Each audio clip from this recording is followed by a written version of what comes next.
Guys, good morning. So ngayon ay August 13, 2026. Ngayon ay Martes. Okay?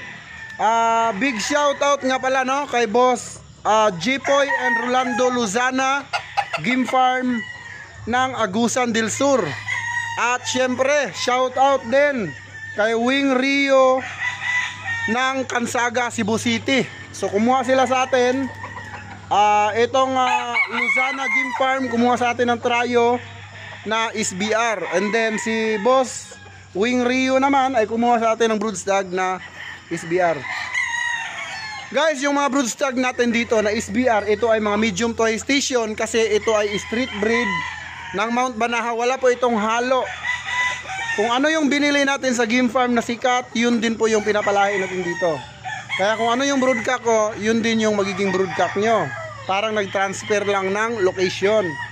Sa Palo, as usual, multiple pa rin dahil SBR out Mount Banahaw. Ngayon guys, ipapakita ko sa inyo one by one.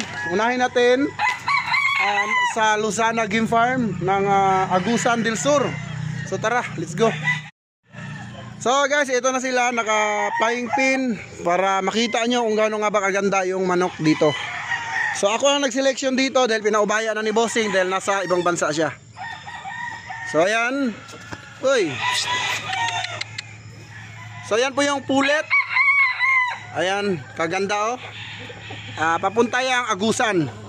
So mapapansin nyo, medium but high station. So ibig sabihin, maliit siya pero mahaba ang paa. Ayan oh, mahaba ng paa. So kinakamot niya yung wing band. Pakita ko naman yung isa pang babae. So guys, ito yung babae. Ayan, kung mapapansin nyo, medium pero ang haba ng paa. Tapos sobrang nipis, parang stick, barbecue stick. So ganyan po ka-quality yung manok dito. At kung pupunta kayo sa Mount Banahaw, ganyan din po yung makukuha ninyo. Nga lang, masakit-sakit ang presyo. Pero dito, barya lang yan. Okay, yan po yung papuntang Luzana Game Farm by Boss Jepoy. Ayan, ang ganda. Then pakita ko naman yung broodstag guys na napili ko. Ayan, batang bata guys, kaya wala pong magulang na SBR dito sa GTP Game Farm dahil pag edad pa lang po ng 6 months ay sold out na po. Yun po yung rason kaya wala tayong mga bullstag or mga 9 months na brown red kasi tulad nito 6 months lang ay sold out na.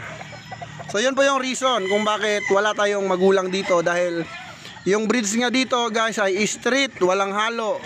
Kaya yung mga buyer pabalik-balik. At sigurado ako babalik ito pag nakita itong broodstag na to.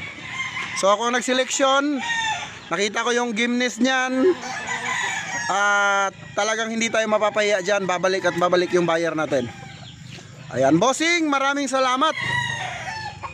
At ngayon naman ipasilip natin yung papuntang Cebu City kay Boss Wing Rio. So bago yan guys, pasilip ko muna sa inyo yung farm natin. Ayan. So ayan po, no? Sobrang daming manok, kaya hindi kayo matitipid sa quality. Sobrang dami, tapos meron pa dun sa dulo. Tapos meron pa yan dito. Ayan, hanggang dulo yan at meron pa dun. Guys, ito na yung kay Boss Wing ng Cebu City. So guys, ito yung sa kanya. Mapapansin mo, ipapares daw niya ito sa SBR na nakuha niya. Ayan, so broodcock lang kinuha niya dahil meron daw siyang pulet na mga SBR ni Don Ramon. So, gwapo din no?